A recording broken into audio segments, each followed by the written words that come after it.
The president has repeatedly said whenever there is a passing out parade of the National Youth Service, he has said two things.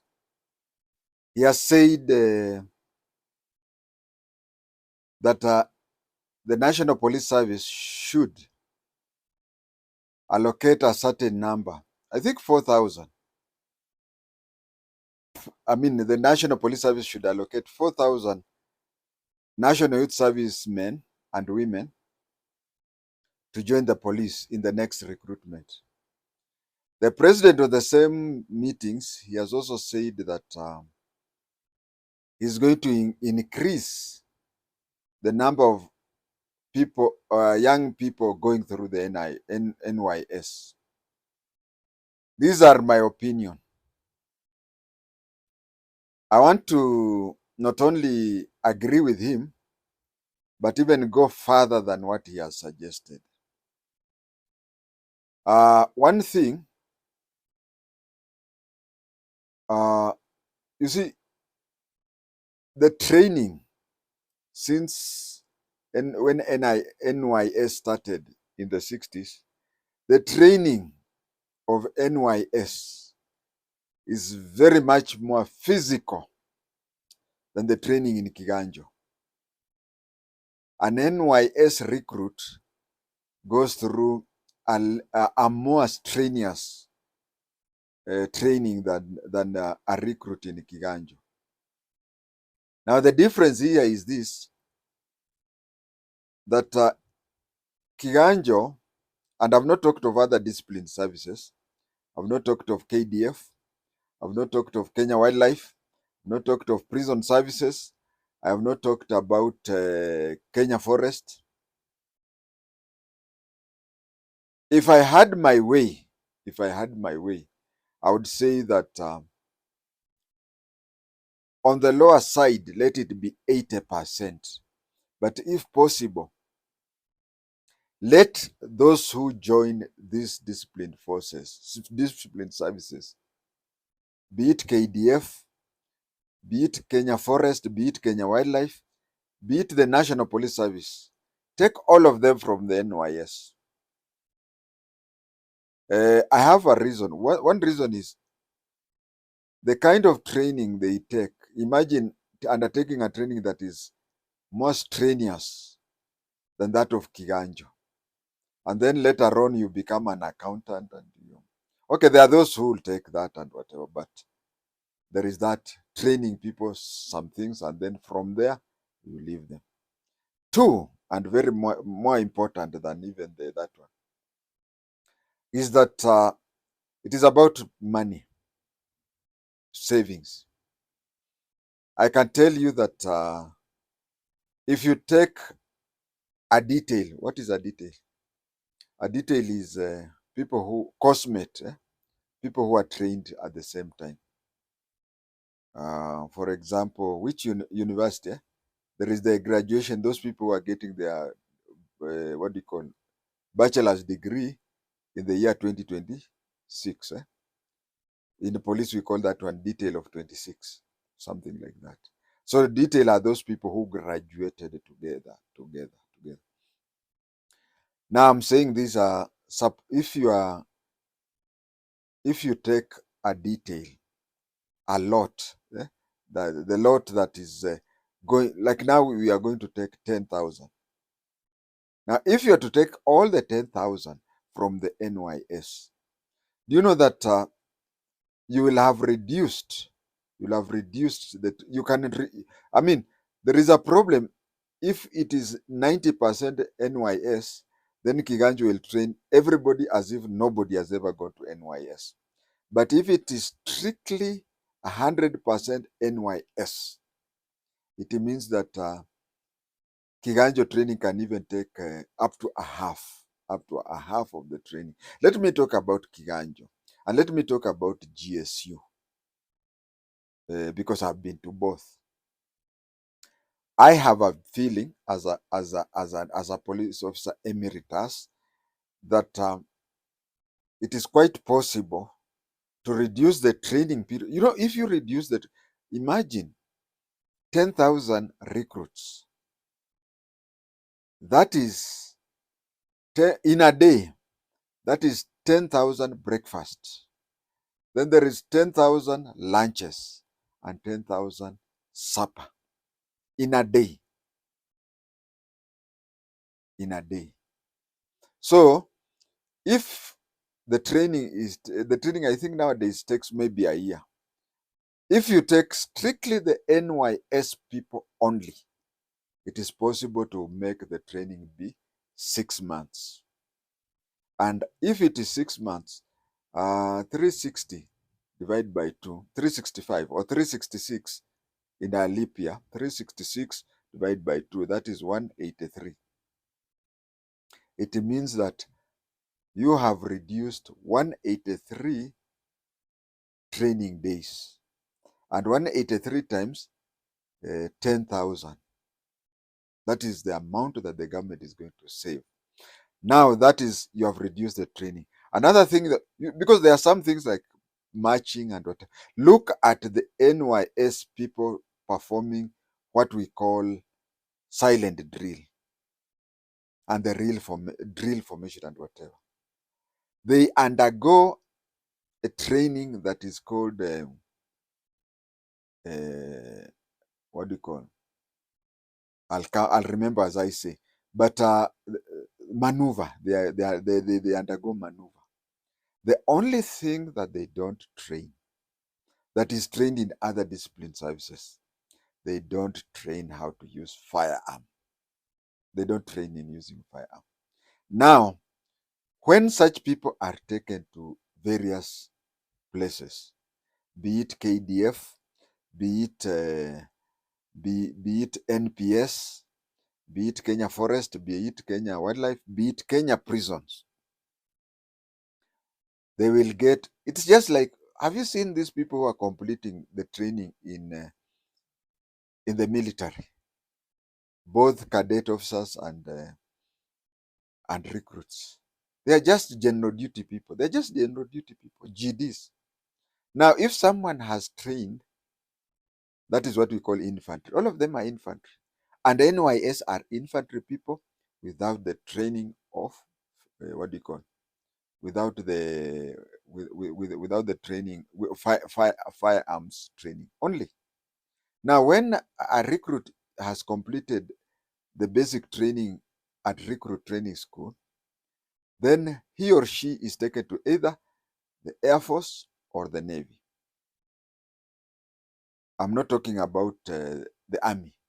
Now, when you are taken to the Navy, that is when you now undertake courses such as diving, how to sail a ship, such things and whatever. So those people who are completing at recruit training school, they are not, they are just army men, army women. The same should apply with the NYS. Once you have completed the NYS, you undertake now, you go to whichever field you go. When you go to any other field, let us start with the Kenya Forest. You'll now now when you go to Kenya Forest, you'll have a 5 or 6 month training to be a forester. Now you'll be trained things that are uniquely foresting. 1. 2, you'll also be trained things which are uniquely, not only, I'm repeating myself, but I'm saying, you first of all, you'll be trained things that are forestry, and second, you'll be trained in firearm usage. Things that are uniquely forestry and firearm. The laws to do with forest, how you can start your nursery, whatever. The same applies to Kenya Wildlife Services. You cannot take a Kenya Forest person to go and guard what do you call, rhinoceros and such a thing.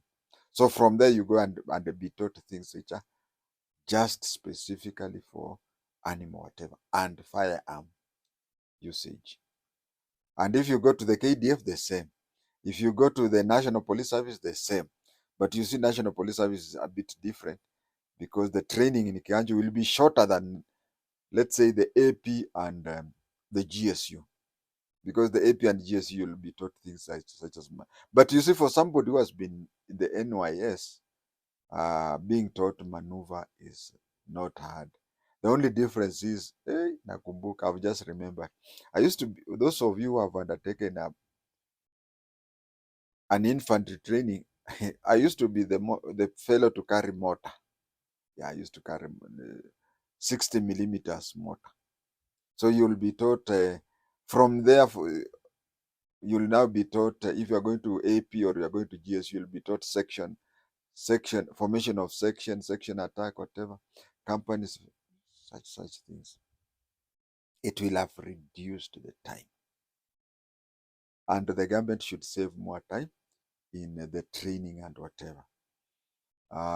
That comes to, so that is why, according to me, I would feel that we have the NYS supplying, if possible, as much as possible, but even if it is possible, 100%. Apart from specialist people, we have people like pilots, sio dereva wa gari, pilots who fly aeroplanes, people in the medical, mechanics, such things and whatever.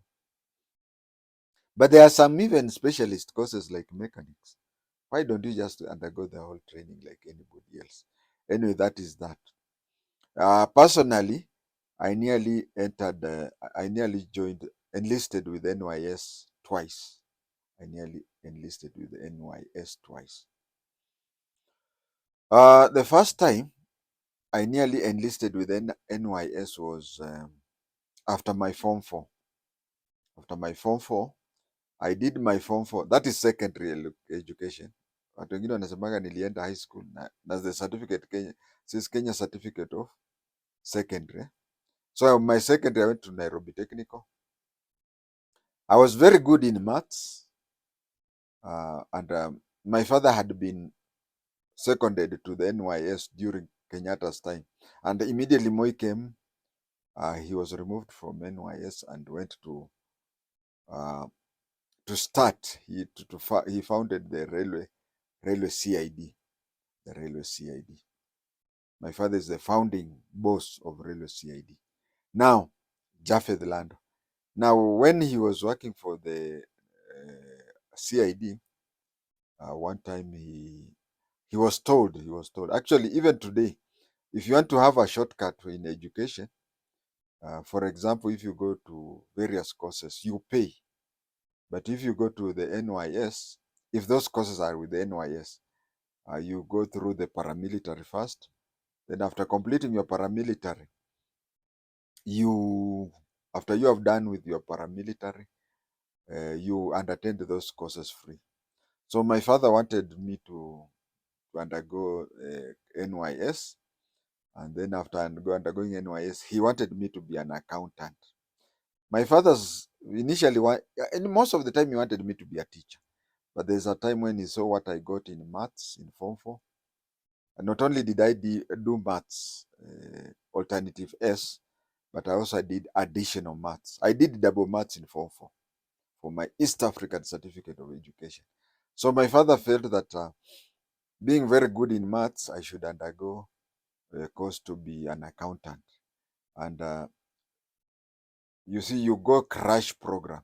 After undergoing the paramilitary course, you are supposed to now go for crash program. People could not afford. For today they call it CATC, Kenya Account Technicians Certificate. But during our time, it used to be called ACNC, Accounts Clerk National Certificate. Now we were to undergo all the linear of CATC. Then from there we would have undergone a course in CPA 1, CPA. I don't know whether they start in 3 or 1, but you had to undertake CPA. Then from there you look for a job. That was my father's idea. So there's a day he called me and told me that I should undergo the NYS because of, and I saw my father begging me. He was telling me, as I started saying here, that the training in NYS is tougher than the training in Kiganjo. So he was telling me, Vumilia, just complete that course, paramilitary course. After you complete the paramilitary course, then my friend Griffin will make sure that you undergo from up to CPA. Then from there, CPA earn a lot and whatever. But me, I was I was enjoying that because you see, I like to hii mambo ya askari, so I saw that as finally as accepted that I should put on uniform. That is why I accepted. So as we were preparing things for me to go to NYS, that is when a message now came. Honorable, he later became an MP, Honorable Nathan Sanya Naswa, sent a message to us that I've been called to Bungoma High for my Form 5. Uh, I never even knew where. Sincerely, I even didn't know. When I was at home during school holidays, I used to hear of Ebungoma, Ebungoma. And I used to hear people talk of Bungoma town. I didn't know that Ebungoma and Bungoma are the same thing. So yeah, I was just called to Bungoma High School, although I did not apply to join that school. The reason being, uh, quickly, because it is not about it. What happened was that I applied to do maths, geography, and economics at Upper Hill. And yes, my classmate, a few desks to my left, was called David Masharia. He got the same marks as I got, and he was called to Upper Hill. And a former headmaster of Upper Hill was Honorable Angati. But then the headmaster of that was called Igobwa. Igobwa. I was wondering how Igobwa would take Masharia, because he knew both of us. How could he take Masharia and not take me, and we were of the same? So I didn't even go to the other schools, Kina Aquinas. I never went to check in Aquinas. I never went to check. Um, is it Aquinas or Highway? I can't recall. And then I also didn't go to check on Narok High School where I had applied. I just, but what was not known to us is that the headmaster and also had insisted. You see, those days when they were selecting Form 1 and Form 4, they used to place their paper on there and people would pick. So Mr. Anaso told the Igobwa that I want this one to come to my school. Because one day in 1961, the year I was born, my father alipiga yeye, na he saw that he would educate us under that one. So that was the first time I was about to join NYS. Just as I was about to join NYS, Form 5 came. And my father really worshipped education. Hey, kwenda kupiga salute and here you are going to, maybe you'll end up in the university. So I found myself in Bungoma High School in Form 5. That was the first time I nearly I nearly joined the NYS. The second time where I nearly joined the NYS is that the government had said that all Form 6s, before they go to university, they have to go through the NYS. It was decided that they undergo that because first of all there used to be a lot of riots, then there used to be delay. You see, you complete your Form 6 and you're going to the university. You can't go there until the other class has graduated. So they go on strike. Instead of graduating on this month, they delay by 1 month. They again go on strike. Instead of graduating on this time, they delay by 1 month. So those delays made it reach 2 years, no, 1 year. So they also felt that that 1 year, when Form 6s stay at home idle, they could undergo NYS. And when the national service, it was not NY, it was national service, NS. It was NS. They were to undergo NS. We were to undergo NS. But then the NYS were to train us. NYS were to train us. That is how it was decided that we undergo NYS, NS, but the NYS were the ones to train us. The NYS were to train us. So that is how they started. But because of the logistic things and whatever, that thing was undertaken by future other Form Sixes who came after us. We didn't do so. That is the second and final time that I was supposed to go for NYS, but did not go. Now let us talk about the importance of NYS. This is an idea that J.M. Karaoke, with assistance of Geoffrey Griffin, they started this NYS based on the Israelites' way. And many countries also have a national service for young people. These are the things that make young people, first of all, people are taught patriotism in those countries. They are taught patriotism, they are taught paramilitary and whatever. But in many cases, those who are communist countries or countries that, like Israel, is a country that since its formation, it has always been at war. So this one would also assist the government in mobilizing young people to assist them. You know, when they are conscripting people for someone. In fact, in those countries, you're just trained like any other recruit, up to even weapon and whatever. But from there, you go and do any other job that you may have trained for. And then when there is an emergency, then you are called for the national services. So when we completed our Form 6, we were supposed to go for NS, National Service, at the NYS. So with those few remarks, God bless you and have a nice time. Till the next episode. Thank you.